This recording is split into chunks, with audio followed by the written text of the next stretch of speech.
અને જાણો છો અલ્લાહ રબ્બુલ આલમીન સૌથી વધારે મુઅદ્દબ અદબ વાળા માણસોને પ્યાર કરે છે.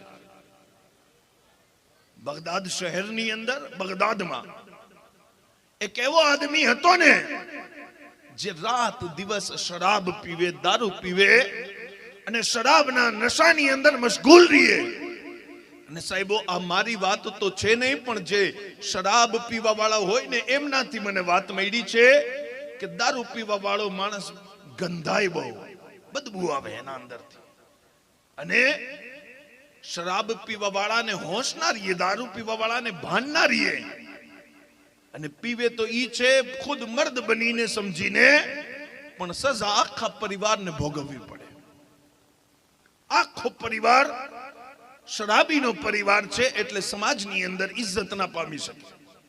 અલ્લાહ તાલા મિલાદુન નબીના સદકામાં આવી કોઈના અંદર બીમારી હોય તો એને છુટકારો અતા કરે.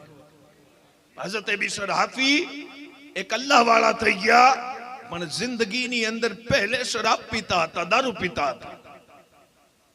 દારૂ ના નશાની અંદર મશગુલ રહીએ. મા બાપના પાસે ખૂબ પૈસા હતા, એશની જિંદગી ગુજારતા હતા. પોતાની પાસે ઇત્ર રાખે એટલે કે બદબુ આવે ને તો લગાડી લીએ, માણસને વાસ નો આવે અંદરથી. એક દિવસ શરાબના નશામાં મશગુલ થઈ અને રાતના ઘરે જતા હતા. રસ્તાની અંદર એક કાગળ મળ્યું, જે કાગળ ઉપર બિસ્મિલ્લાહિર રહેમાનિર રહીમ લખ્યો હતો. ગુનાહગાર છે સુન્ની, હું ના નથી કહેતો, પણ અદબ વાળા હોય. ઈ કાગળને ઉપાડ્યું છે અને હોઠ કરીબ લઈ ગયા ને તો વિચાર આવ્યું કે હાય રે, મારા રબનું નામ, મારા અલ્લાહનું નામ, અને આ તો ગંદુ મોઢું અને શરાબ પીવા વાળું મોઢું છે. આ હોઠ ઉપર એવડા મુકદ્દસ નામને કઈ રીતના લગાડું? એ વિચારી અને દિલથી લગાવ્યું, સીનાથી લગાવ્યું, ઇત્ર લગાવી અને બલંદ જગ્યા ઉપર રાખી દીધી. ઈ નામને, ઈ ચિઠ્ઠીને ઊંચી જગ્યા ઉપર રાખી અને પછી તો ઘરે ચાલ્યા ગયા. શરાબ પીધું હતું, રાતના સૂતા છે. જ્યારે ઈ હઝરત, ઈ જનાબ રાતના સૂતાને બગદાદની અંદર એક વલીને ખ્વાબની અંદર ઈશારો થયો અને કહેવામાં આવ્યું કે જાઓ બિશરને ખુશખબરી દો કે અમે એનાથી દોસ્તી કરવા માંગીએ છીએ. ઈ વલીને બિલકુલ એમ થઈ ગયું કે ક્યાં બિશર જેવો શરાબી આદમી અને ક્યાં અલ્લાહ તાલાની ઝાત. અને વાત બંદગીની નથી કે અમે બંદગીમાં સ્વીકારી લીધું, વાતી નથી. વાત શું છે? અમે મિત્ર બનાવવા માંગીએ છીએ, દોસ્ત બનાવવા માંગીએ છીએ.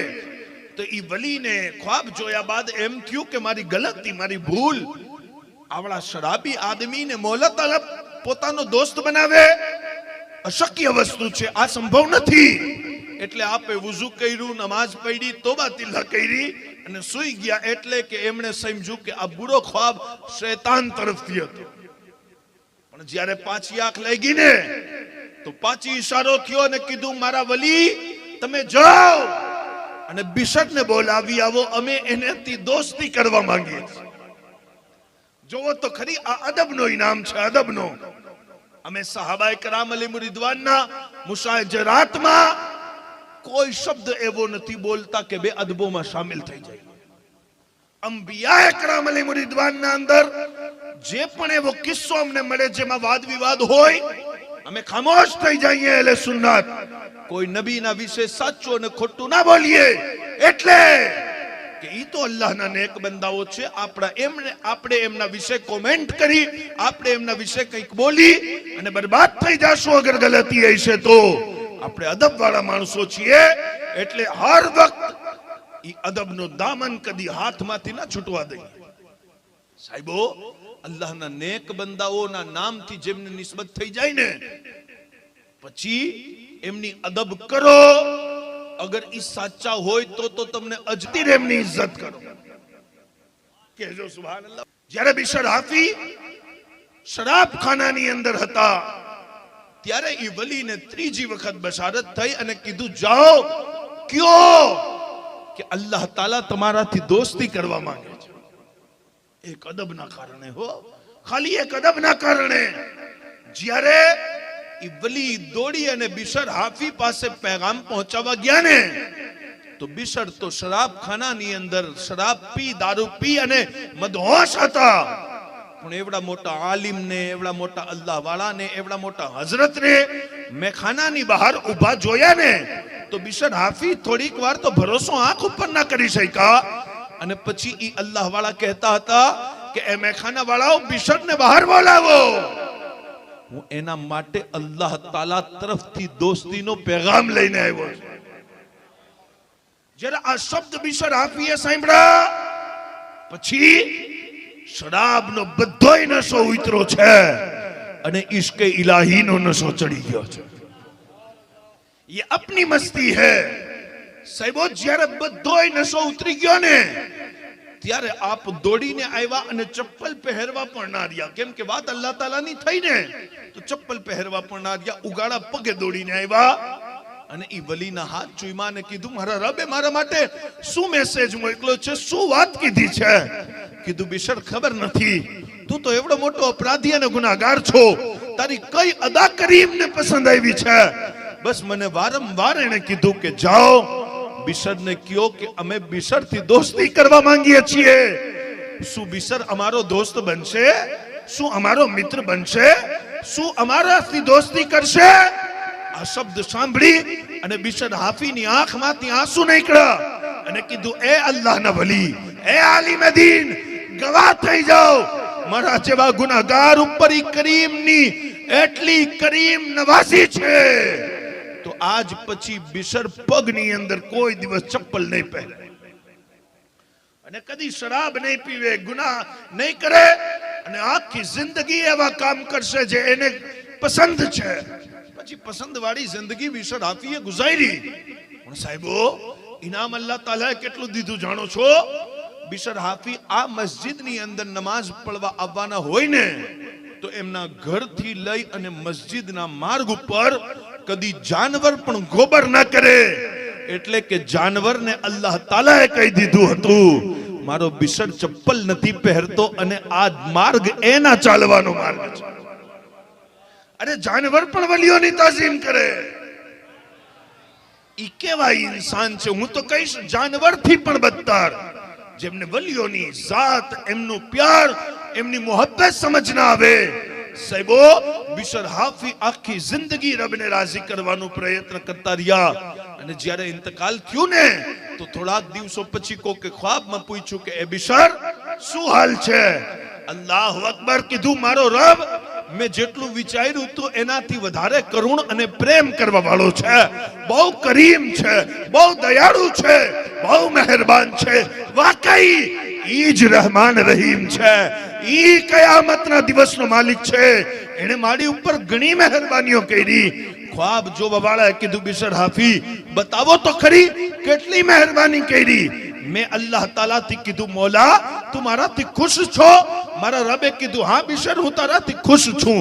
હે પરવરદિગાર, આખી જિંદગી તારી બંદગીમાં ગુજારી દીધી, ઇનામ મને શું દઈશ? કીધું, બિશર તું માંગ, તને શું જોઈએ છીએ? મોલા તાલા તું અતા કરી દે. કીધું, બિશર જેટલા તારા જનાઝામાં આવ્યા હતા મેં બધાયની મગફિરત કરી દીધી છે, વગર હિસાબના જન્નતમાં દાખલ કરવાનો છું. મેં કીધું, મોલા તાલા આ તો સીમા થઈ ગઈ અને હદ થઈ ગઈ. એટલું ઇનામ કરી દે ને કે કયામત સુધી જે ઈમાન વાળો મારાથી મોહબ્બત કરે, જે હુઝુર પાકની ઉપર દરૂદ પડવા વાળો મારાથી પ્યાર કરે, તું કયામતના દિવસ ઈ વ્યક્તિ ઉપર રહેમની નજર ફરમાવીશ. કીધું, બિશર અમારો વાદો છે, અમારો વાદો છે કે જે ઈમાન વાળો તમારાથી પ્યાર કરતો હોય છે, કયામતના દિવસ એની ઉપર રહેમ કરવામાં આવશે. વિચાર કરો, અદબ કેવડી મોટી વસ્તુ છે. એટલે અહેલે સુન્નત વલ જમાત મુઅદ્દબ માણસો છે, અદબ વાળા છે.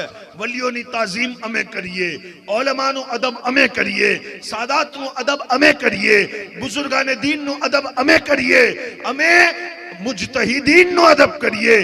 चारों इमाम नो अदब करिए, आइम्मा अहले बैत नो अदब करिए, रसूलुल्लाह ना तबा ताबईन नो अदब करिए, रसूलुल्लाह ना ताबईन नो अदब करिए, रसूलुल्लाह ना सहाबा नो अदब करिए।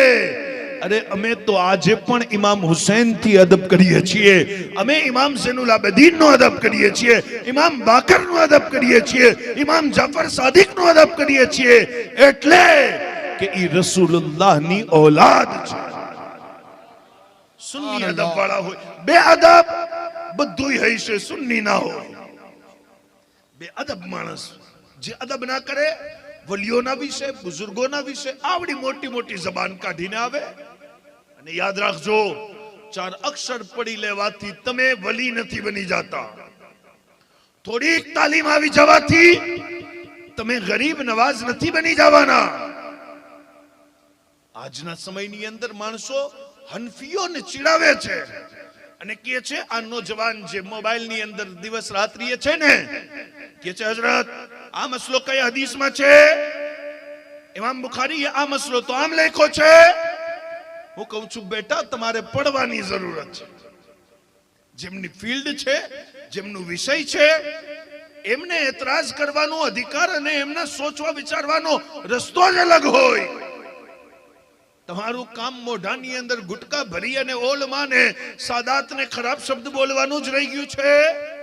બહેતર નહોતું કે તમે દીનની તાલીમ હાસિલ કરી લેતા, તમે પોતે પઢી લેતા, તમને દીનની શિક્ષા ખબર પડી જાતી। मेरा अमल है सियाह नाम, मुझे खुदाया मुआफ कर।